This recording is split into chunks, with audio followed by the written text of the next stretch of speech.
വിപ്ലവ മഹാകവി ജി സുധാകരൻ കമ്മ്യൂണിസ്റ്റുകാരനായതുകൊണ്ട് മാത്രം ശീലമായി കൊണ്ടു നടക്കുന്ന ഒരു പ്രധാന കാര്യമുണ്ട്.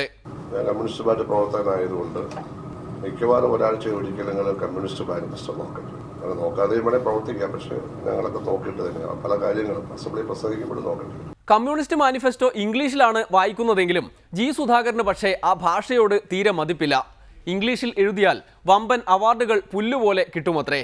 അങ്ങനെ പുരസ്കാരങ്ങൾ നേടിയ ചിലർ ഇവിടെ വന്ന് പാർട്ടിക്കാരുടെ മേക്കിട്ട് കയറുന്ന പരിപാടിയാണ് തീരെ രസിക്കാത്തത്. ഇംഗ്ലീഷ് ഭാഷയിൽ എഴുതി അവിടെ പോയി സാഹിബ്മാരുടെ അവാർഡ് വാങ്ങിക്കാൻ വേണ്ടി അവിടെ പോയി എഴുതാം. അങ്ങനെ എഴുതാറുണ്ടല്ലോ.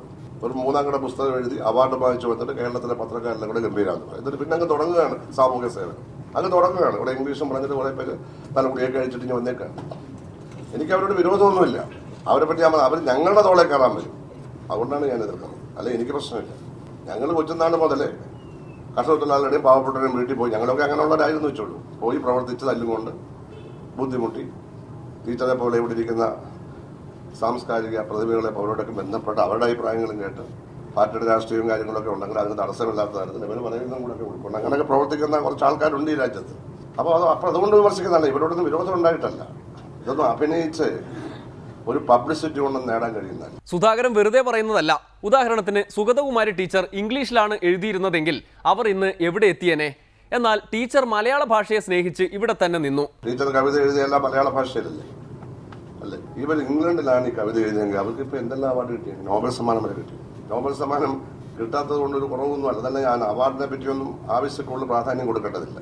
അപ്പൊ സാഹിബിന്റെ ഭാഷ എഴുതിയാലേ ശരിയാവും എന്ന സങ്കല്പം പ്രൈമറി സ്കൂൾ മുതൽ നടത്തുന്ന ഒരു രാജ്യത്ത്, സംസ്ഥാനത്ത് നിയമസഭയിൽ മന്ത്രിമാർ മറുപടി പറയുമ്പോൾ 100 വാക്ക് പറഞ്ഞാൽ 85 ഇംഗ്ലീഷോ മുറി ഇംഗ്ലീഷ് പറയുന്ന ഈ സംസ്ഥാനത്ത് ഞാൻ എണ്ണാറുണ്ട് പല മന്ത്രിമാരും. മന്ത്രിമാരുടെ പേരൊന്നും പറയുന്നത് ശരിയല്ല. LDA ഭരിച്ചപ്പോഴും ഉണ്ടാവും. ഞാൻ ഇപ്പോഴാണ് അന്ന് ഞാൻ എണ്ണിയില്ല. 100 വാക്ക് പറഞ്ഞാൽ 85 ഇംഗ്ലീഷ് വാക്കേ പറയും. അതിന്റെ അർത്ഥം പോലും പലർക്കും അറിയില്ല. അതൊരു ഫാഷനായി. ഇപ്പൊ ഇംഗ്ലീഷ് പഠിക്കുന്നതെന്നാകും. ഞാൻ ഇംഗ്ലീഷ് MA വരെ പഠിച്ചാളാണ്. ലിറ്ററേച്ചർ BA ലിറ്ററേച്ചർ 5 വർഷം ഞാൻ ഇംഗ്ലീഷാണ് പഠിച്ചത്. അതുകൊണ്ട് എനിക്ക് ഇംഗ്ലീഷിന് വിരോധം കൊണ്ടാണ് കാര്യമില്ല. പക്ഷെ അത് പഠിച്ചപ്പോഴും മലയാള ഭാഷയുടെ മേന്മയെ പറ്റിയാണ് ഞാൻ താരതമ്യപ്പെടുത്തുന്നത്. ഇംഗ്ലീഷോടൊപ്പം നിൽക്കണം. അതാണ് മലയാള ഭാഷ.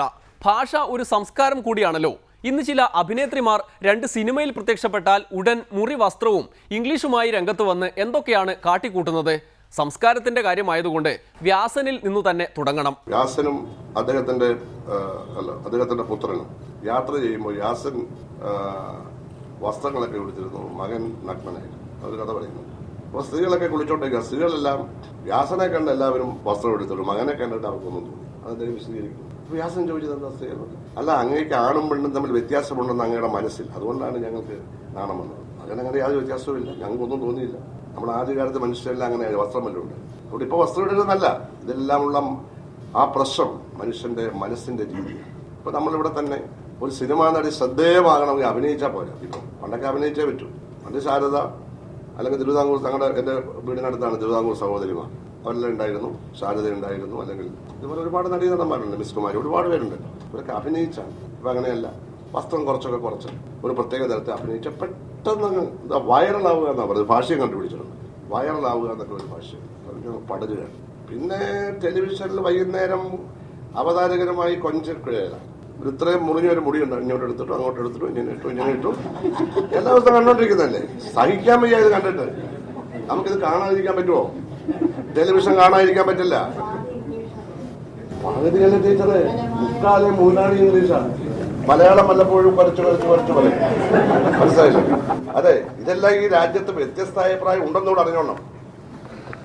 ഭാഷയെ കൈവിടാൻ ഞങ്ങൾക്ക് മനസ്സില്ല. സംസ്കാരത്തെ കൈവിടാൻ മനസ്സില്ല. മാനവികതയെ കൈവിടാൻ മനസ്സില്ല. അങ്ങനെയാണ് രാഷ്ട്രീയം നിർത്തും. ഇതൊന്നും ആവശ്യമില്ലെങ്കിൽ ഇവിടെ ആവശ്യമുള്ള കാലത്തോളം രാഷ്ട്രീയം ഉണ്ടാവും. അല്ലെ എന്തിനാ രാഷ്ട്രീയം? കവികളെ മാനിക്കേണ്ടതല്ലേ രാഷ്ട്രീയം? തത്വചിന്തയെ മാനിക്കണ്ടേ? മാനവികതയെ മാനിക്കണ്ടേ? വികസനത്തെ മാനിക്കണ്ടേ? സാമ്പത്തിക പ്രബുദ്ധതയെ മാനിക്കണ്ടേ? ഇതെല്ലാം ഉള്ളതാണ് രാഷ്ട്രീയം. അത് നിങ്ങൾ കുറവുണ്ടെങ്കിൽ നമുക്ക് പരിഹരിക്കാം. എങ്ങനെ സംസാരമാണെങ്കിലും അവതാരകന്റെ കുഴച്ചിലാണ്. അവതാരകൻ ആണായിരിക്കും മിക്കവാറും. നമ്മൾ കണ്ടോണ്ടിരിക്കുകയല്ലേ? എന്താ ഒരു സിനിമയും 2 സിനിമയിലും അഭിനയിച്ചു. അത് ഓരോ സിനിമകളുടെ പേര് ചേട്ടൻ ചേട്ടൻ ചേട്ടൻ എന്ന് പറയുന്നത് എന്തോ ഒരു വേറെ ലോകത്തൊന്നുമില്ല. ഇവര് കുറച്ച് സിനിമാക്കാരാണ് ഈ ലോകം. അതിന്റെ ആവശ്യമുണ്ടോ? മോഹൻലാലിനെ പോലുള്ള ഇതിഹാസ തുല്യനായിട്ടുള്ള നടന്മാരിവിടെ ഇല്ലേ? നടിമാർ ഇടിയുണ്ടാവില്ലേ? അപ്പൊ അത് മനസ്സിലാക്കുക. ഇത് ഒരു ജീവിതവൃത്തിയും ഒരു തൊഴിലുമാണ് ഈ അഭിനയം. അഭിനേത്രികളുടെ കാര്യം അങ്ങനെ. എന്നാൽ ഈ രാമായണ മാസത്തിൽ സ്വന്തം ഹീറോയെക്കുറിച്ചുകൂടി ജി സുധാകരൻ വെളിപ്പെടുത്തുന്നു. രാവണനാണത്. ശ്രീരാമൻ ചെയ്തത്ര കുറ്റം രാവണൻ ചെയ്തിട്ടില്ല എന്ന കാര്യവും ഞാൻ പറയാം. ഒരു സ്ത്രീയുടെ മൂക്കും മുലയും മുറുകും. സ്ത്രീയുടെ ഏറ്റവും പ്രധാനപ്പെട്ട അവയവങ്ങളല്ല, അവിടെ അന്തസ്സിന്റെ പ്രശ്നമല്ലേ, അവരുടെ മാസികയും അവരുടെ വക്ഷങ്ങളും. അതിനെ മുറിക്കാൻ ലക്ഷ്മണന് കരുത്തു കൊടുത്തതാരാ? ഇന്നാണ് ശ്രീരാമൻ ജയിലിൽ കിടക്കും സ്ത്രീപീഡനത്തിന്, ഉറപ്പായ കാര്യമാണ്. ബാക്കിയൊക്കെ ഞാൻ അംഗീകരിച്ചു. ഞാൻ കുട്ടിക്കാലം മുതലേ വായിച്ചിട്ടുള്ളതാണ് രാമായണം. ഞങ്ങളൊക്കെ ഇപ്പോഴും വായിക്കാറുണ്ട്. ഞാൻ ദേവസ്വമിൽ അവതരിപ്പിക്കുമ്പോൾ ആദ്യം വാണിമാതാവ് എന്നൊക്കെ പറയുന്നത് നമ്മുടെ തിരുവാല പോലെ വരണമെന്നൊക്കെ ഞാൻ വായിച്ചിട്ടുണ്ട്, പറഞ്ഞിട്ടുണ്ട്. അതെന്റെ പ്രസംഗത്തിൽ കിടപ്പുണ്ട് അവിടെ. അതൊന്നും അഭിപ്രായ വ്യത്യാസമില്ല, സാഹിത്യം കൂടിയാണത്, ഒരു ഭക്തിയുടെ മാത്രമല്ല. അപ്പൊ നമ്മുടെ സീതയുടെ ശരീരത്ത് പോലും അദ്ദേഹം തൊട്ടില്ല. ആര് തൊട്ടെന്ന് ആർക്കും അഭിപ്രായം ഇല്ലല്ലോ. അദ്ദേഹം പെങ്ങളാണോ കാമുകൻ എന്തും ആയിക്കോട്ടെ, മനസ്സിലാക്കിയിരിക്കണം. രാഷ്ട്രീയ കൊലപാതക കേസുകളിൽ പകച്ചു നിൽക്കുമ്പോൾ കണ്ണൂരിൽ പോയി പാർട്ടിക്കാരെ നേർവഴി നടത്താൻ സുധാകരന്റെ ക്ലാസ് സംഘടിപ്പിക്കണം എന്നതാണ് ശത്രുക്കൾ ഉന്നയിക്കുന്ന ആവശ്യം. എന്നാലെങ്കിലും നന്നായാലോ. ഒരു ഇടവേള കൂടി, അത് കഴിഞ്ഞ് പച്ച പരിഷ്കാരം. പച്ചക്കോട്ട് ഉപയോഗിച്ചില്ലെങ്കിൽ സ്കൂളിൽ നിന്ന് പുറത്താക്കുക എന്നുള്ളതാണ് പരിഷ്കാര രീതി. നമ്മൾ ഉച്ചക്കഞ്ഞി പച്ചക്കഞ്ഞിയാക്കണം എന്നുള്ളതാണ് അബ്ദുറബ്ബി